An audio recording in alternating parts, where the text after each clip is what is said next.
हनुमान् श्रीपदो वायुपुत्रो रुद्रो नघोजरः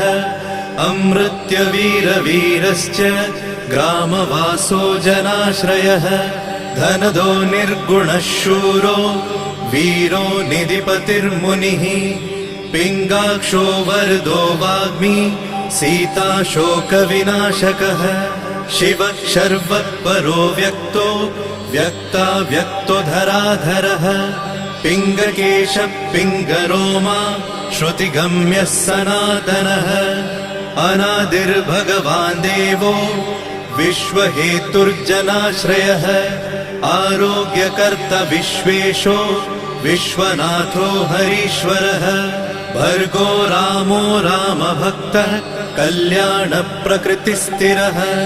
विश्वम्भरो विश्वमूर्तिर्